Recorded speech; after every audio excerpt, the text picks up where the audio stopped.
Pronunciará su discurso el excelentísimo señor presidente de la Nación, general Juan Perón. El primer magistrado de la Argentina expondrá sobre los fundamentos filosóficos que informan la doctrina e ideario peronistas en sus aspectos vitales de reafirmación política, transformación económica y evolución social de la República Argentina y de su posición frente a los destinos del hombre y de la humanidad. Inicia su discurso el excelentísimo señor presidente de la Nación Argentina, general Juan Perón.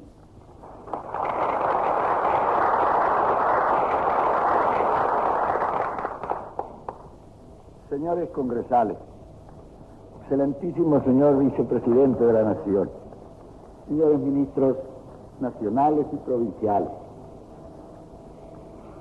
autoridades nacionales y provinciales, señoras, señores.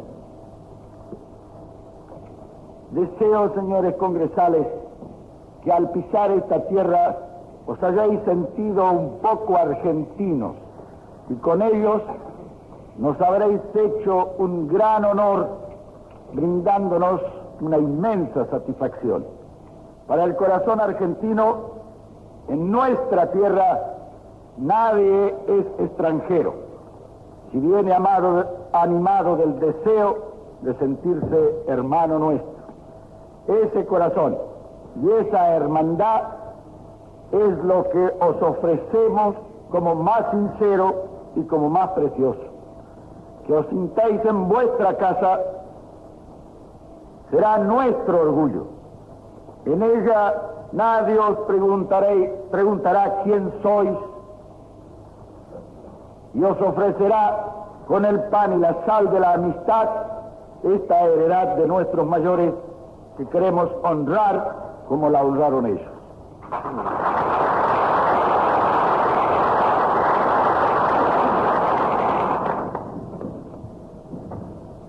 Alejandro, el más grande general de todos los tiempos, tuvo por maestro a Aristóteles.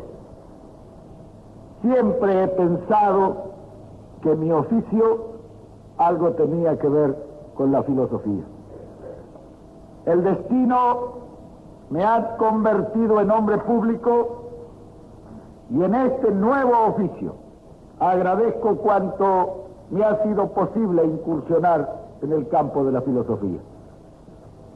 Nuestra acción de gobierno no representa un partido político, sino un gran movimiento nacional con una doctrina propia, nueva en el campo político mundial. He querido entonces ofrecer a los señores congresales que nos honran con su visita una idea sintética de base filosófica sobre lo que representa sociológicamente nuestra tercera posición. No tendría jamás la pretensión de hacer filosofía pura frente a los maestros del mundo en tal disciplina científica, pero cuanto he de afirmar se encuentra en la República en plena realización. La dificultad del hombre del Estado responsable consiste precisamente en que está obligado a realizar cuanto afirma. Por eso, señores, en mi disertación no ataco a otros sistemas, señalo solamente opiniones propias, hoy compartidas por una inmensa mayoría de nuestro pueblo e incorporadas a la Constitución Nacional de la Nación Argentina.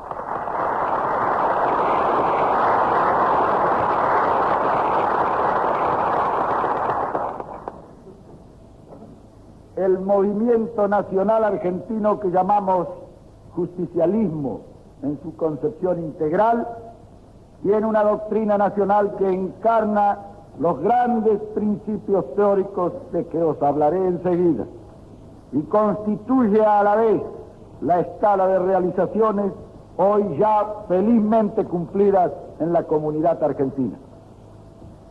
He querido exponer personalmente ante los señores congresales tales concepciones en la seguridad de que lo interpreten como un esfuerzo personal en contribución a este Congreso y el deseo de expresar personalmente también a nuestros gratos huéspedes toda nuestra consideración y todo nuestro afecto.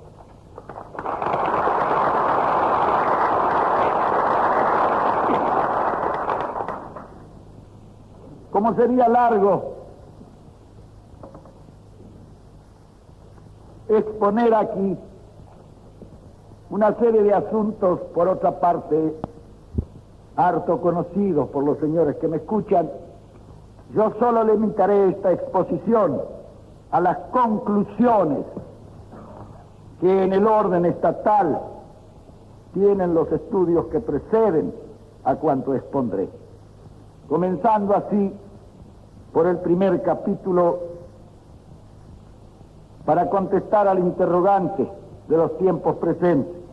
La felicidad que el hombre anhela pertenecerá al reino de lo material o logrará a las aspiraciones anímicas del hombre el camino de perfección. ¿De qué importa activar la génesis de un pensamiento susceptible de contemplar la futura evolución humana? Da pruebas el sentido de la vida actual. Existe una laboriosa tarea en pleno desarrollo, encaminada a modificar sustancialmente las condiciones de vida en pro de la felicidad general. Es importante saber si esta felicidad pertenece al reino de lo material, o si cabe pensar que se trata de realizar las aspiraciones anímicas del hombre y el camino de perfección por el cuerpo social. Pero cuando volvemos a preguntarnos si la dirección de ese pensamiento ha de ser ejercida en un sentido horizontal, o si cabrá imprimirle al mismo tiempo verticalidad, debemos antes examinar, siquiera en busca de indicios, el panorama que se ofrece a nuestros ojos. Advertimos enseguida un síntoma infante en el campo universal.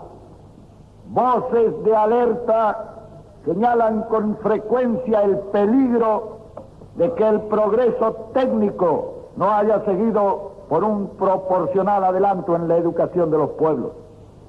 La complejidad del avance técnico requiere pupilas sensibles y recio temperamento. Si tomamos como símbolo de la vida moderna el rascacielos o el transatlántico, deberemos enseguida prefigurarnos la estatura espiritual del ser que ha de morar o viajar en ellos.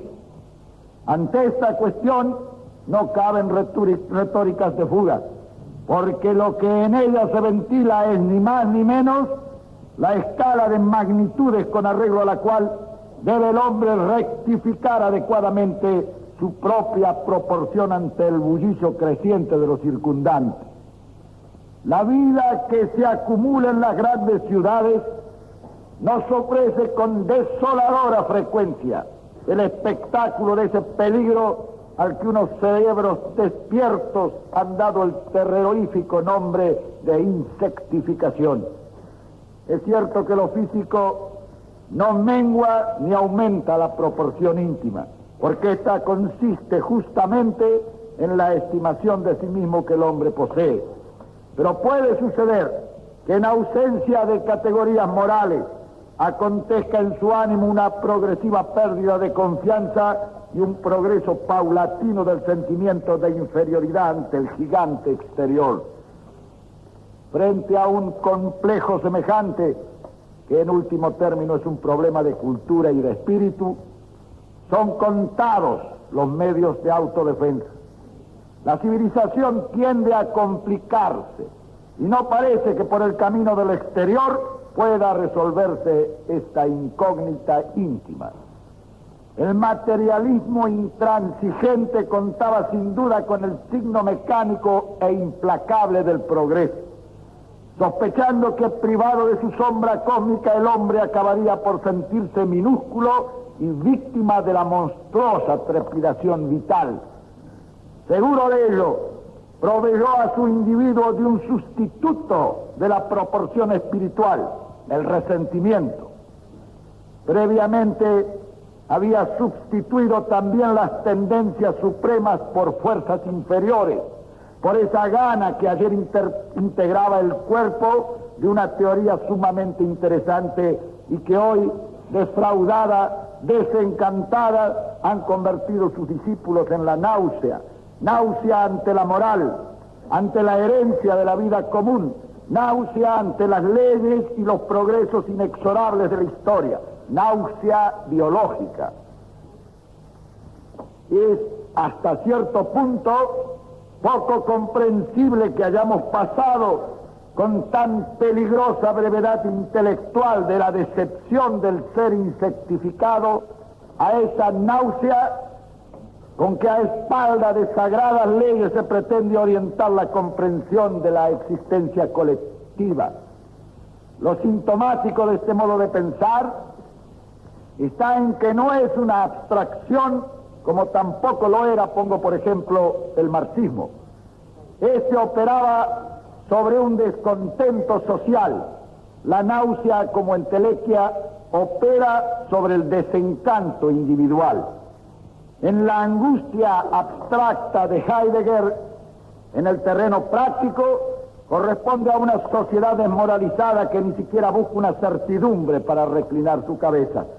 No es, por tanto, la teoría lo deplorable, sino la realidad, la deformación postrera de aquella insectificación, solo que esta vez el individuo insectificado ha querido aislarse de la catástrofe con una mueca cínica. Reconozcamos que esta era la consecuencia necesaria y obligada del doloroso extravío de la escala de magnitudes. Armado con ella podía el hombre enfrentarse no solo con la áspera y poco piadosa vicisitud de su existencia, sino con la crisis que una evolución tan terminante habría de suscitar en su intimidad. Saberse ligado a los reinos superiores, a las leyes materiales del contorno, le facilitaba una generosa concentración de fuerzas para entrar con biológica alegría en un ciclo en que todos los fenómenos parecen desbordarse. En una célebre fábula de Goethe, le acontece a un hombre desdichado verse compelido a una elección extraordinaria. Melusina, reina del país de los enanos, le invita a reducir su tamaño y compartir con ella su elevada jerarquía. Le ofrece amor, poder, riquezas, solo que en un grado inferior. Será rey, pero entre enanos. Trasladado al país donde las briznas de hierbas son árboles gigantescos, este hombre, el más mísero de los mortales, añora su forma anterior. Y la añora, suponemos, porque su escala de magnitudes le advierte que en la prosperidad o en el infortunio anterior era inimitable. En el hecho complejo del existir el hombre es sin más una entidad superior. Puede ser igualmente trasladada a otros paisajes y preferentemente a esos donde la desintegración y la heterogeneidad de la vida moderna han reducido principios absolutos e ideales en provecho del esplendor material. Se ha producido el milagro de la fábula, pero a la inversa. Al hombre no le ha sido dado elegir con arreglo a su proporción, y aquel que no poseía un grado de fe en sus valores espirituales sustituyó la altiva reacción por la resignación o por el descontento, la difuminación gradual de las perspectivas que padece quien no posee una conciencia justa de su jerarquía, la insectificación. Pero semejante desviación no es consecuencia del auge de los ideales colectivos. Que el individuo acepte pacíficamente su eliminación como un sacrificio en aras de la comunidad no redunda en beneficio de ésta. Una suma de cero es cero siempre. una jerarquización estructurada sobre la abdicación personal, es productiva solo para aquellas formas de vida en que se producen asociados el materialismo más intolerante, la deificación del Estado, el Estado mito o una secreta e inconfesada vocación al despotismo. Lo que caracteriza a las comunidades sanas y vigorosas es el grado de sus individualidades y el sentido con que se disponen a engendrar en lo colectivo. A este sentido de comunidad se llega desde abajo, no desde arriba. Se alcanza por el equilibrio, no por la imposición. Su diferencia es que así como una comunidad saludable, formada por el ascenso de las individualidades conscientes, posee honras razones de supervivencia, las otras llevan en sí el estigma de la provisionalidad. No son formas naturales de la evolución, sino paréntesis cuyo valor histórico es justamente su cancelación. En la consideración de los valores supremos que dan forma a nuestra contemplación del ideal, advertimos dos grandes posibilidades de adulteración. Una es el individualismo amoral, predispuesto a la subversión y al egoísmo, al retorno a estados inferiores de la evolución de la especie. Otra reside en esa interpretación de la vida que intenta despersonalizar al hombre en un colectivismo atomizador. En realidad operan las dos un escamoteo. Los factores negativos de la primera han sido derivados en la segunda a una organización superior. El desdén aparatoso ante la razón ajena, la intolerancia han pasado solamente de unas manos a otras. Bajo una libertad no universal en sus medios ni en sus fines, sin ética ni moral, le es imposible al individuo realizar sus valores últimos, por la presión de los egoísmos potenciados de unas minorías. Del mismo modo, bajo el colectivismo materialista llevado a sus últimas consecuencias, les es arrebatada esa probabilidad, la gran probabilidad del existir por una imposición mecánica en continua expansión y siempre hipócritamente razonada. El idealismo hegeliano y el materialismo marxista, operando sobre necesidades y calamidades universales que han influido profundamente en el ánimo general, constituyen direcciones cuya resultante será prudente establecer. De la historia y aún de sus excesos extraemos preciosas enseñanzas ante las que en modo alguno podemos ni debemos permanecer insensibles. Mientras el pensamiento creía poder sostenerse en lo fundamental en espacios puramente teóricos, el mundo obraba por su cuenta. Pero si lo fundamental declinó, la fijación práctica de lo abstracto puede ejercer una influencia perniciosa en la existencia común. Resulta entonces necesario detenernos de nuevo a examinar nuestros absolutos y a limpiar de excrescencias y añadiduras superfluas un ideal apto para servir de polo al sentido lógico de la vida.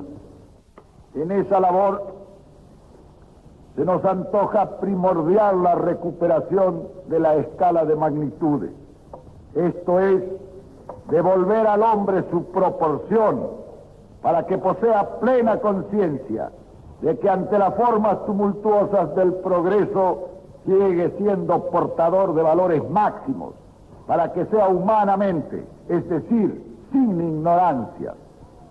Solo así podemos partir de ese yo vertical a un ideal de humanidad mejor, suma de individualidades con tendencia a un continuo perfeccionamiento. Sugerir que la humanidad es imperfecta, que el individuo es un experimento fracasado, que la vida que nosotros comprendemos y tratamos de encauzar es en sí y en sus formas presentes algo irremediablemente condenado a la frustración, nos hace experimentar la dolorosa sensación de que se ha perdido todo contacto con la realidad. Lo mismo tememos cuando se fía a la abdicación de las individualidades en poderes extremos, una imposible realización social. Si hay algo que ilumine nuestros pensamientos, que haga perseverar en nuestra alma la alegría de vivir y de actuar, es nuestra fe en los valores individuales como base de redención. Y si ha llegado a situar al hombre en actitud de defenderse de la cosa, puede hacerse de ello polémica simple. Pero es conveniente repetir que no han sido teorías fundadas en sugestiones, sino un parcial relajamiento biológico. Del desastre brota el heroísmo, pero brota también la desesperación, cuando se han perdido dos cosas, la finalidad y la norma. Lo que produce la náusea es el desencanto, y lo que puede devolver al hombre la actitud combativa es la fe en su misión, en lo individual, en lo familiar y en lo colectivo. Ahora bien, va anexo al sentido de la norma el sentido de la cultura. Nuestra norma, la que tratamos de insinuar aquí, no es un cuadro de imposiciones jurídicas, sino una visión individual de la perfección propia, de la propia vida ideal. En ese aspecto no cabe duda de que su eficacia depende enormemente de nuestra comprensión del mundo circundante como de nuestra aceptación de las obligaciones propias. El solo intento de trazar un cuadro comparativo entre las posibilidades culturales de la antigüedad y las actuales resultaría descabellado. El progreso, el incremento de relaciones, la complejidad de costumbres han ampliado el paisaje en términos indescriptibles. Es lógico pensar, por consiguiente, que la dilatación del panorama haya redundado en limitación proporcional de la conciencia de situación. Cuando en nuestro tiempo se plantean cuestiones de moral y de ética, ¿acaso las más sustantivas e inaplazables que debemos formularnos hoy? No ignora que en la confusión de muchos valores desempeña un activo papel el signo vertiginoso del progreso. La evolución humana se ha caracterizado, entre otras cosas, por lanzar al hombre fuera de sí para proveerle previamente, pero sin proveerle previamente una conciencia plena de sí mismo. A ese estar fuera de sí puede atender mediante leyes la comunidad organizada políticamente, y tendremos entonces un aspecto de la norma ética. Pero para su reino interior, para el gobierno de su personalidad, no existe otra norma que aquella que se puede alcanzar por el conocimiento, por la educación, que afirma en nosotros una actitud conforme a moral. De que esta norma llegue a constituir un sistema ordenado de límites e inducciones depende absolutamente el porvenir de la sociedad. Ni siquiera nos es posible comprender ese porvenir como suma de libertad y de seguridad si no podemos prefigurar en ella la existencia de normas.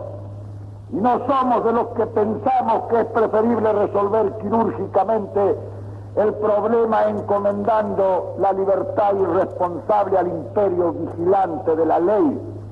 Las colectividades que hoy deseen presentir el futuro, en las que la autodeterminación y la plena conciencia de ser y de existir integran una vocación de progreso, precisan como requisito sustancial el hallazgo de ese camino, de esa teoría que iluminen ante las pupilas humanas los parajes oscuros de su geografía.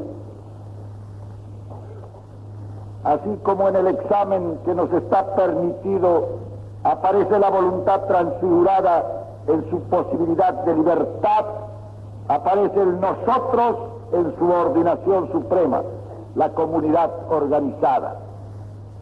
El pensamiento puesto al servicio de la verdad esparce una radiante luz, de la que en un manantial beben las disciplinas de carácter práctico.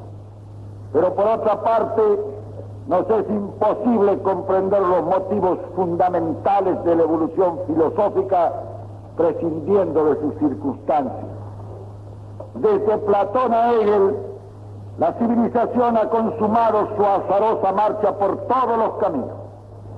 Las circunstancias han variado sin tregua, y en ciertos dilatados plazos se diría que volvían y vuelven a producirse con desconcertante semejanza.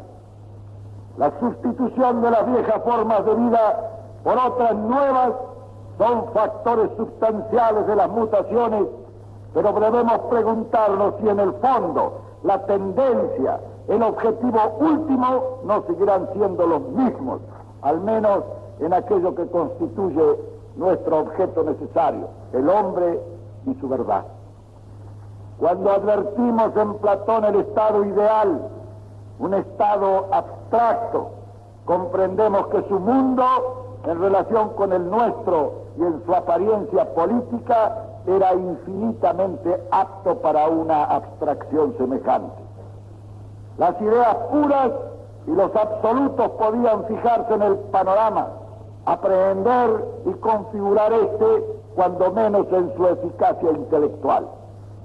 Podía crearse un mundo en que valores ideales y representaciones prácticas eran susceptibles de producirse con cierta familiaridad. Platón afirmaba: el bien es orden, armonía, proporción, y aquí que la virtud suprema sea la justicia.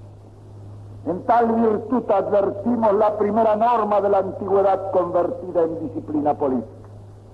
Sócrates había tratado de definir al hombre, en quien Aristóteles subrayaría una terminante vocación política, es decir, según el lenguaje de entonces, un sentido de orden en la vida común.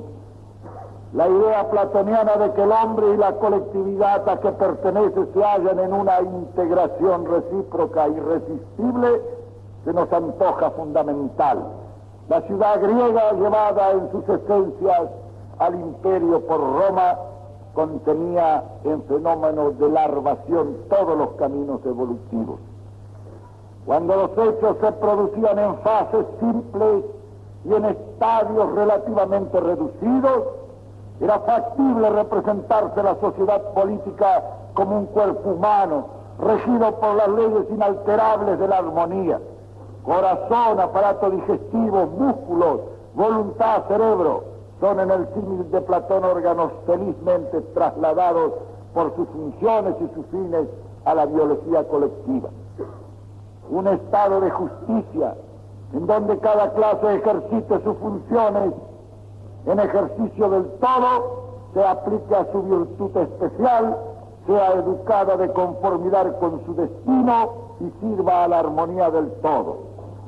El todo, con una proporción central de justicia, con una ley de armonía, la del cuerpo humano, predominando sobre las singularidades, aparecen en el horizonte político heleno, que es también el primer horizonte político de nuestra civilización.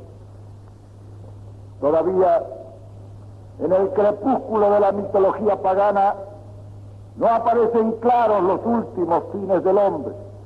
Se le concibe adscrito a la ciudad, y más interesante quizá que su persona es la virtud abstracta que es susceptible de representar.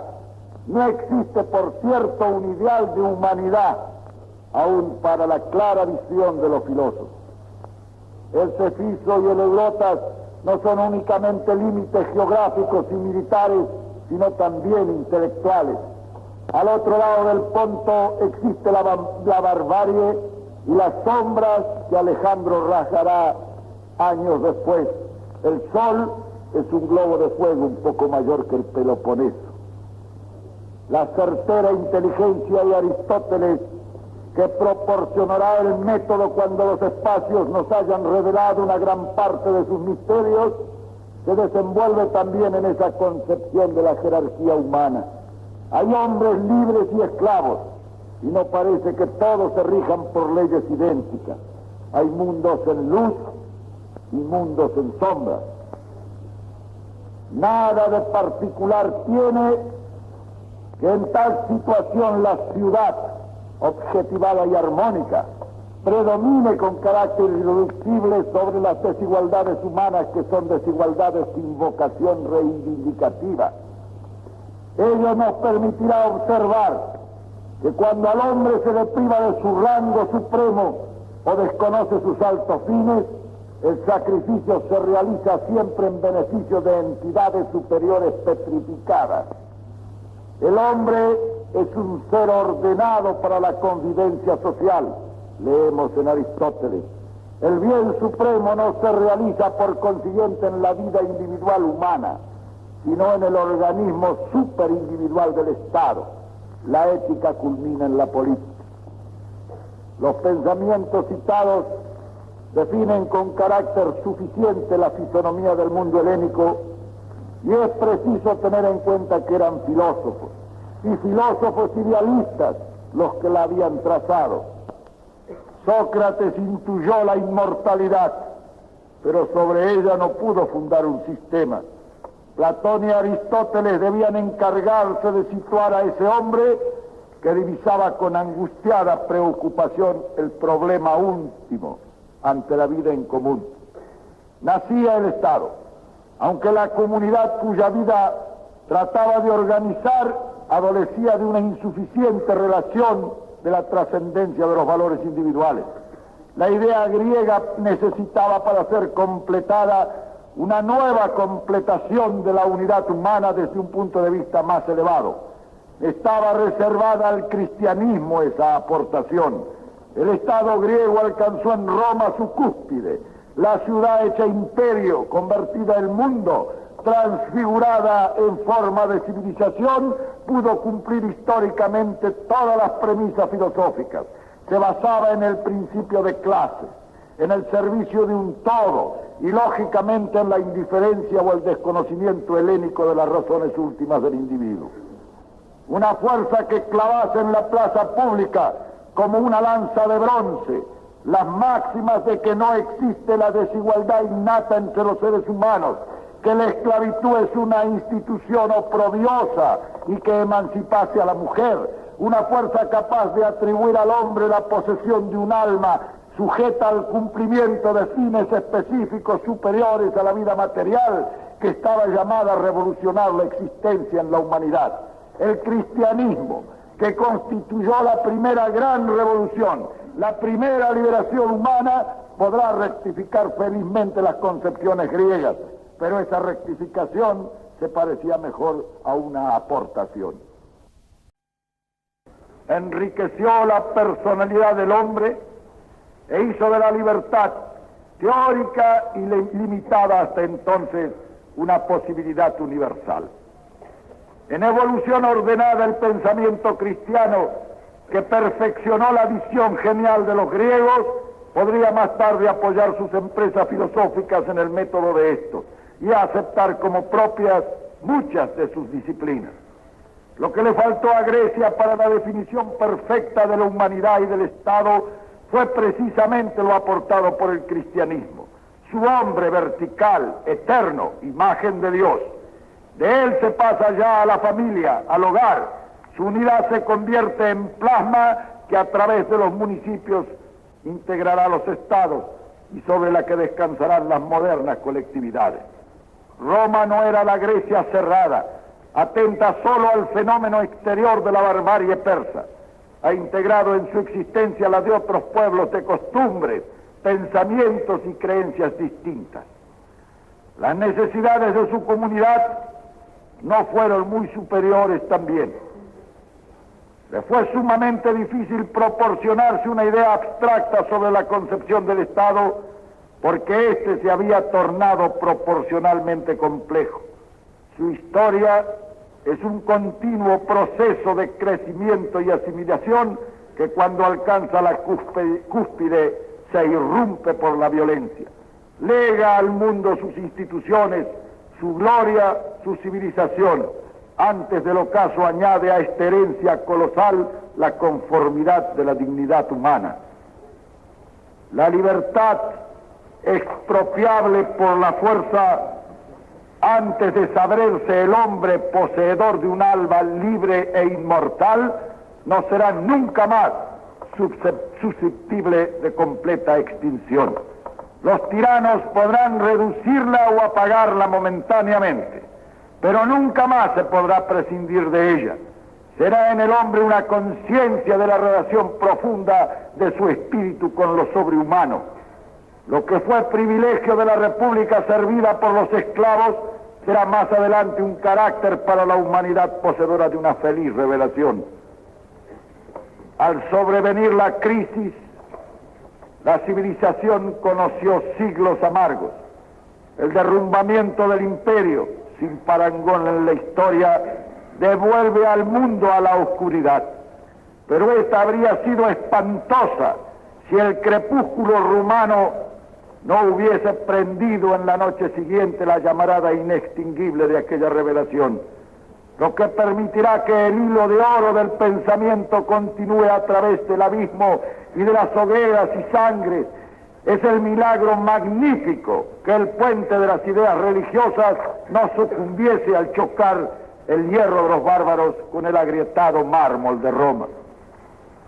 Las nuevas monarquías aparecidas al galope poseían ciertamente una notable capacidad de asimilación, pero su proyección cultural era sumamente reducida y el imperio de la fuerza en que debían apoyarse hizo todavía más limitada esa posibilidad. Europa se convirtió en una necesidad armada. Así como las zonas habitadas se polarizaban en torno a los puntos estratégicos y a los fosos de los castillos, la humanidad se distribuyó en torno a los jefes militares, caudillos y señores. Poco a poco, poco o nada, subsistirá de cuanto había impreso su fisonomía a la existencia general. El principio de autoridad cae en manos de la fuerza, en razón de ese estado de necesidad aludido.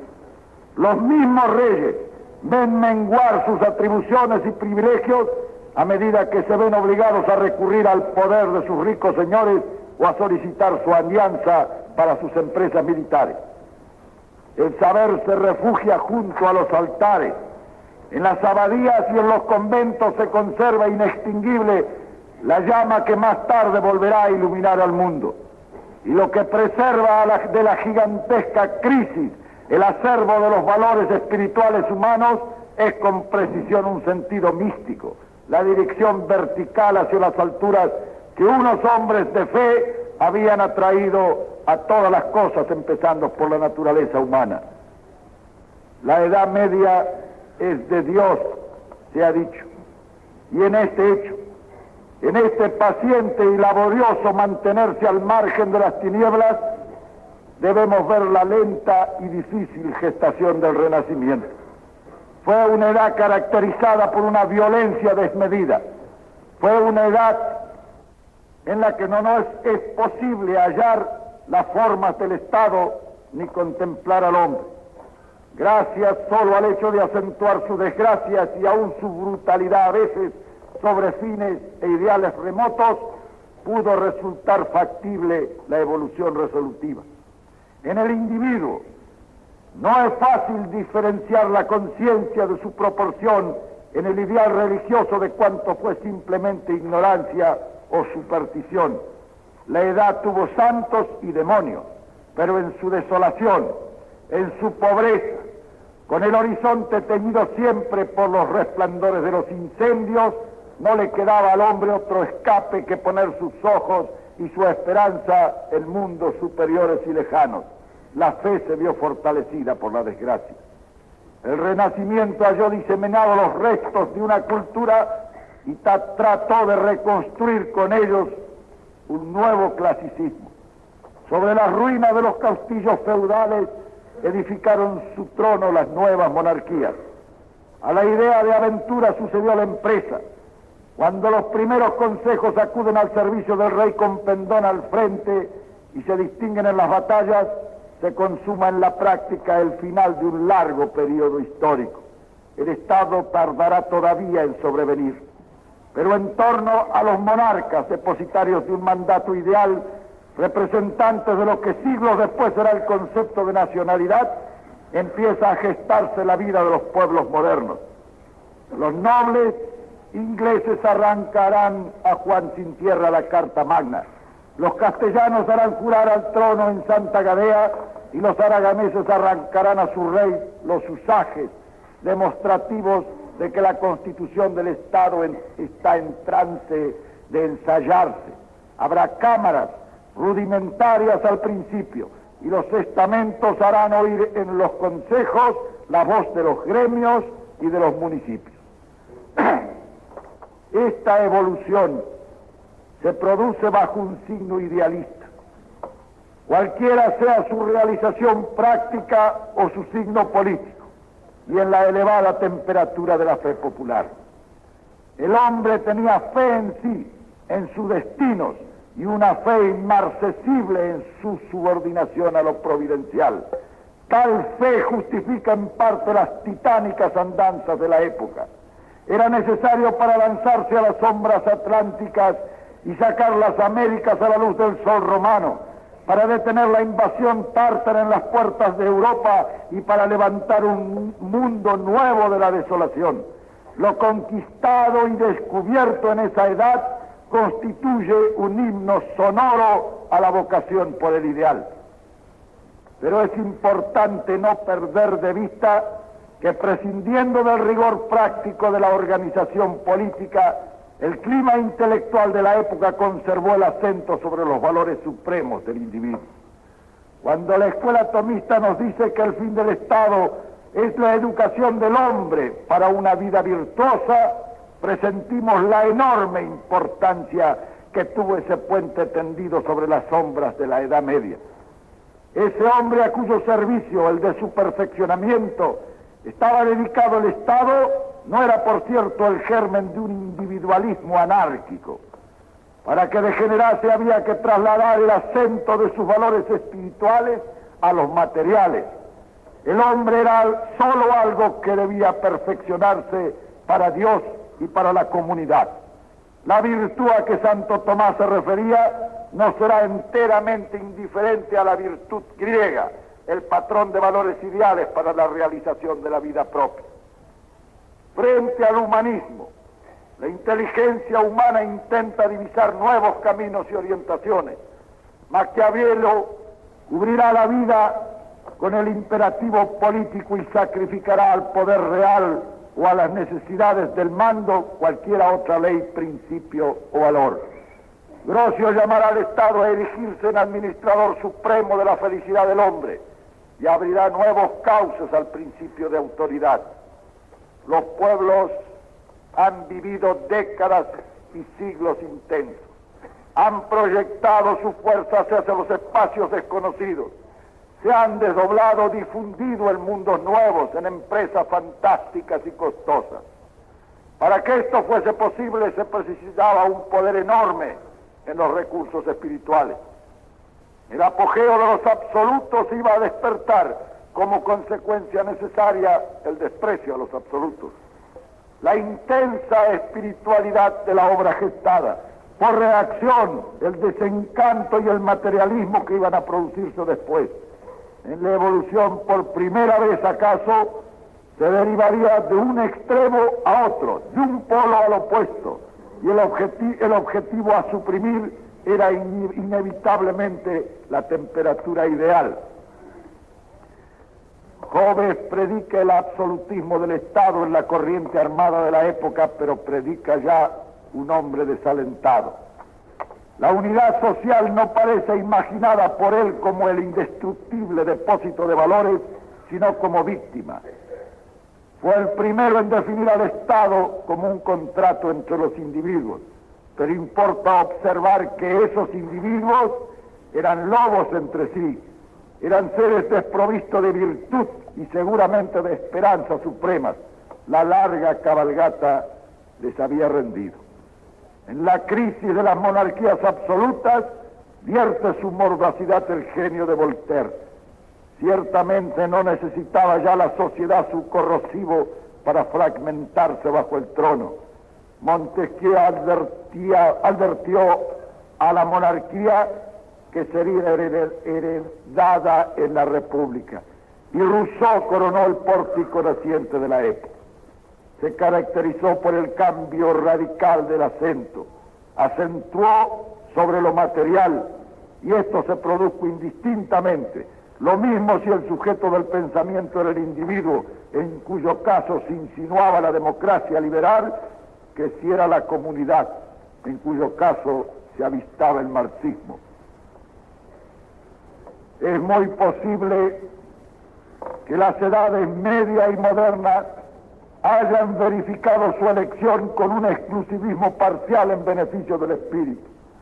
Pero es innegable que el siglo XVIII y XIX lo hicieron con mayor parcialidad en favor de la materia.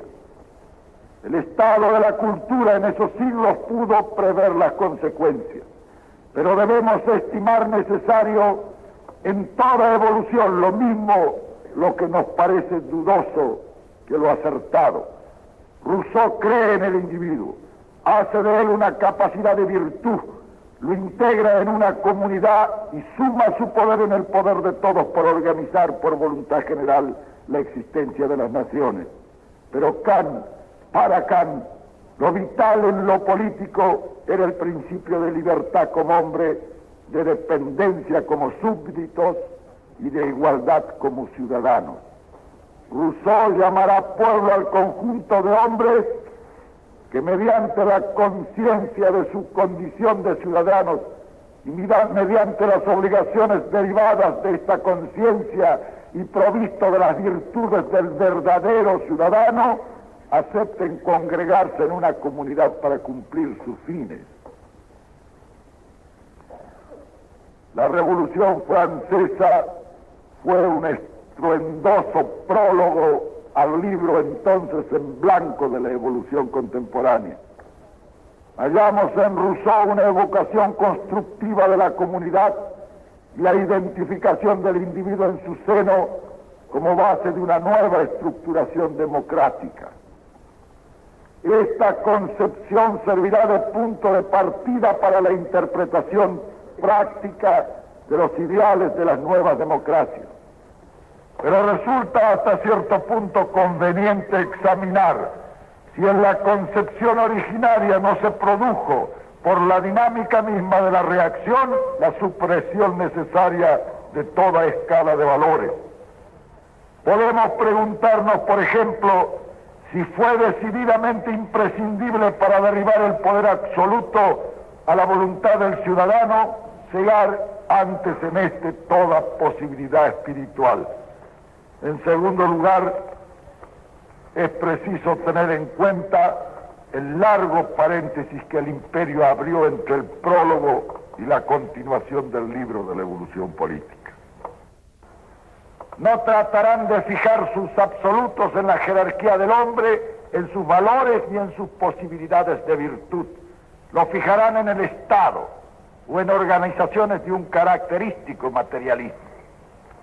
Todavía Fichte crea un amplio espacio donde el individuo subordinado al todo social puede realizarse. Hegel convertirá en Dios al Estado. La vida ideal y el mundo espiritual que halló abandonado los recogió para sacrificarlos a la providencia estatal, convertido en una serie de absolutos. De esta concepción filosófica derivará la traslación posterior. El materialismo conducirá al marxismo y el idealismo, que ya no se acentúa sobre el hombre, será en los sucesores y en los intérpretes de Hegel la deificación del estado ideal, con su consecuencia necesaria, la insectificación del individuo. El individuo está sometido en estos a un destino histórico a través del estado al que pertenece. Los marxistas los convertirán a su vez en una pieza, sin paisajes ni techo celeste, de una comunidad tiranizada donde todo ha desaparecido bajo la mampostería. Lo que en ambas formas se hace patente es la anulación del hombre como tal, su desaparición progresiva frente al aparato externo del progreso, el estado fáustico o la comunidad mecanizada.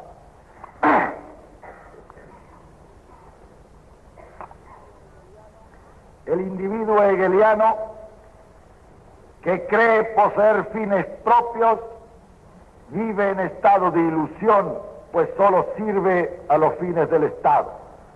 En los seguidores de Marx esos fines son más oscuros todavía, pues solo se vive para una esencia privilegiada de la comunidad, y no en ella ni con ella. El individuo marxista es, por necesidad, una abdicación. En medio se alza la fidelidad de los principios democráticos liberales, que llena el siglo pasado y parte del presente, pero con defectos substanciales, porque no ha sido posible hermanar puntos de vista distintos que condujeron a 2 guerras mundiales y que aún hoy someten la conciencia civilizada a durísimas presiones.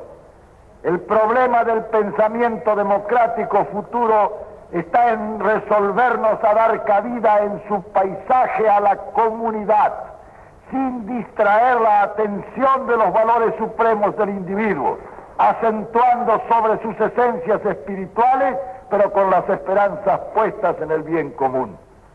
En lo político, parte muy importante de tal crisis de las ideas democráticas se debe al tiempo de su aparición. La democracia como hecho trascendental estaba llamada a suceder ipso facto a los absolutismos. Sin embargo, sufrió un largo compás de espera impuesto por la persistencia de las monarquías templadas y repúblicas estacionarias, que para subsistir creyeron necesario aplicar en leves dosis principios propios de la democracia pura, preferentemente aquellos que podían ser adaptados sin peligro.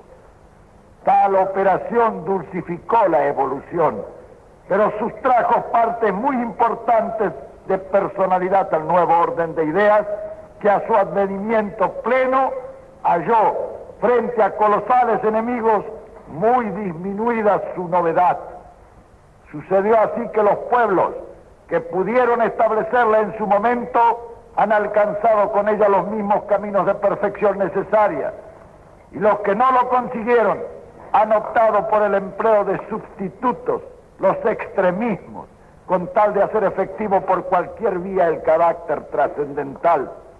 Y sin embargo, lo trascendental del pensamiento democrático, tal como nosotros lo entendemos, está todavía en pie, como una enorme posibilidad en orden al perfeccionamiento de la vida. En varias ocasiones ha sido comparado el hombre al centauro, medio hombre, medio bruto, víctima de deseos opuestos y enemigos, mirando al cielo y galopando a la vez entre nubes de polvo. La evolución del pensamiento humano recuerda también la imagen del centauro, sometido a altísimas tensiones ideales en largos periodos de su historia, condenado a profundas oscuridades en otros, esclavo de sordos apetitos materiales a menudo. La crisis de nuestro tiempo es materialista. Hay demasiados deseos insatisfechos porque la primera luz de la cultura moderna se ha esparcido sobre los derechos y no sobre las obligaciones. Ha descubierto lo que es bueno poseer mejor que el buen uso que se ha de dar a lo poseído o a las propias facultades. El fenómeno era necesario, de una necesidad histórica, porque el mundo debía salir de una etapa egoísta y pensar más en las necesidades y en las esperanzas de la comunidad. Lo que importa hoy es persistir en ese principio de justicia para recuperar el sentido de la vida, para devolver al hombre su absoluto. Ni la justicia social ni la libertad, motores de nuestro tiempo, son comprensibles en una comunidad montada sobre seres insectificados, a menos que a modo de dolorosa solución el ideal se concentre en el mecanismo omnipotente del Estado.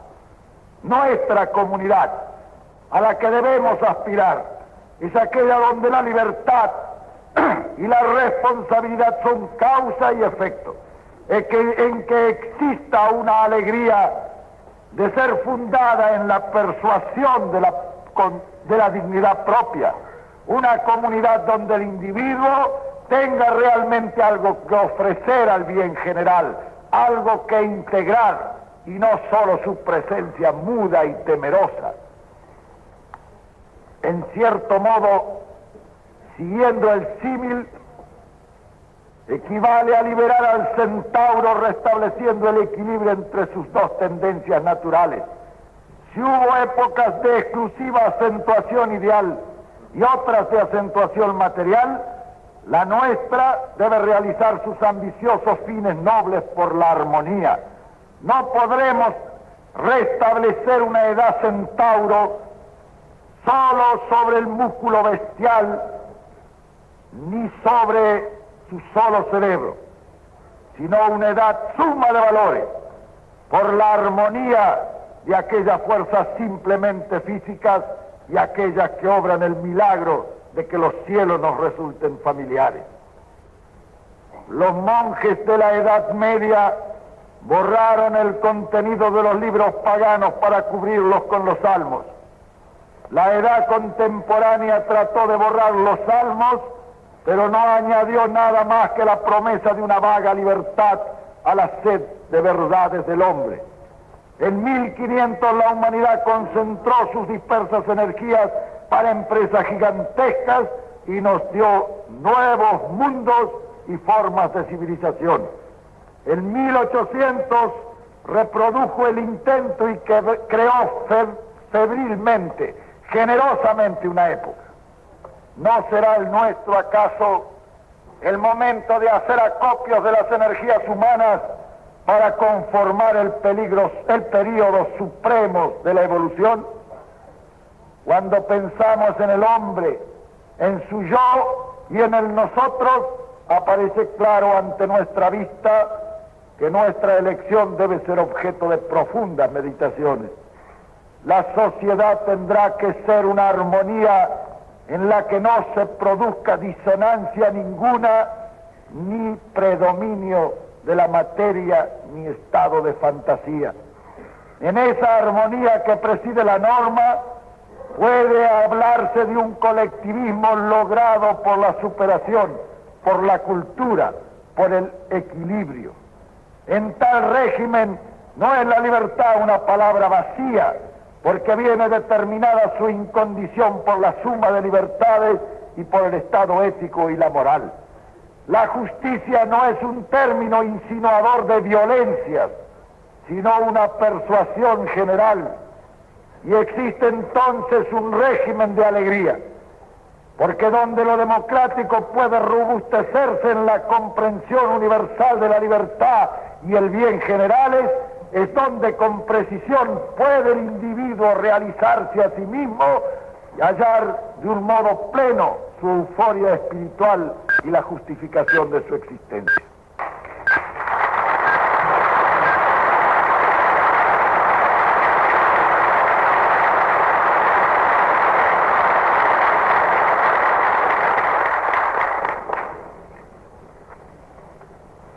Para el mundo existe todavía y existirá mientras al hombre le sea dado elegir la posibilidad de alcanzar lo que la filosofía hindú llama la mansión de la paz. En ella posee el hombre frente a su creador la escala de magnitudes, es decir, su proporción. Desde esa mansión es factible realizar el mundo de la cultura, el camino de perfección. De Rabindranath Tagore son estas frases: el mundo moderno empuja incesantemente a sus víctimas, pero sin conducirlas a ninguna parte. Que la medida de la grandeza de la humanidad esté en sus recursos materiales es un insulto al hombre. No nos está permitido dudar de la trascendencia de los momentos que aguardan a la humanidad. El pensamiento noble, espoleado por su vocación de verdad, trata de ajustar un nuevo paisaje. Las incógnitas históricas son ciertamente considerables, pero no retrasarán un solo día la marcha de los pueblos, por grande que su incertidumbre nos parezca. Importa, por tanto, conciliar nuestro sentido de la perfección con la naturaleza de los hechos, restablecer la armonía entre el progreso material y los valores espirituales y proporcionar nuevamente al hombre una visión certera de su realidad. Nosotros somos colectivistas, pero la base de ese colectivismo es de signo individualista y su raíz es una suprema fe en el tesoro que el hombre, por el hecho de existir, representa.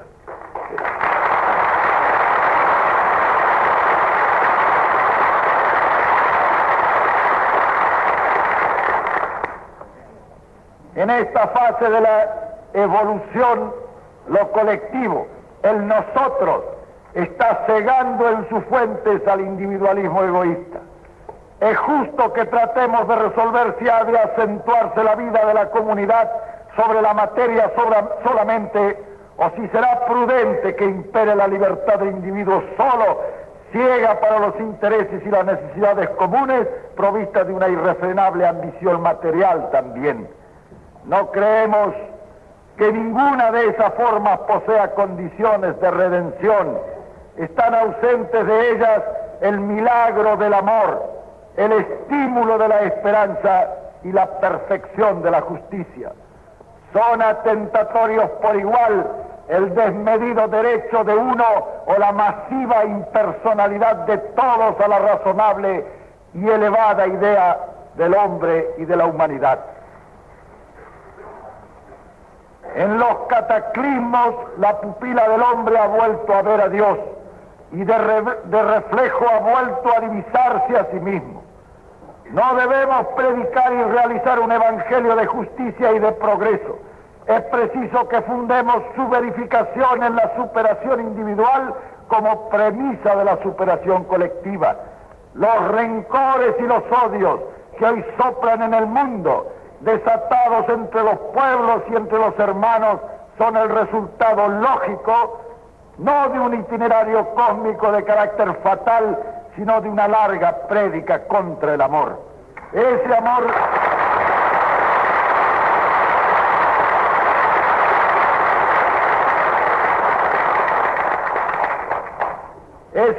que procede del conocimiento de sí mismo e inmediatamente de la comprensión y la aceptación de los motivos ajenos.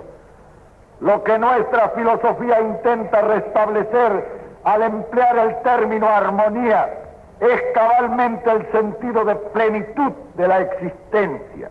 Al principio hegeliano de realización del yo en el nosotros, apuntamos la necesidad de que ese nosotros se realice y perfeccione por el yo. Nuestra comunidad tenderá a ser de hombres y no de bestias. Nuestra disciplina tiende a ser conocimiento, busca ser cultura. Nuestra libertad, coexistencia de las libertades que procede de una ética para la que el bien general se halla siempre vivo, presente, indeclinable. El progreso social no debe mendigar ni asesinar, sino realizarse por la conciencia plena de su inexorabilidad. La náusea está desterrada de este mundo, que podrá parecer ideal, pero que es en nosotros un convencimiento de cosa realizable. Esta comunidad que persigue fines espirituales y materiales, que tiende a superarse, que anhela mejorar y ser más justa, más buena y más feliz, en la que el individuo pueda realizarse y realizarla simultáneamente, dará al hombre futuro la bienvenida desde su alta torre con la noble convicción de Spinoza. Sentimos, experimentamos que somos eternos.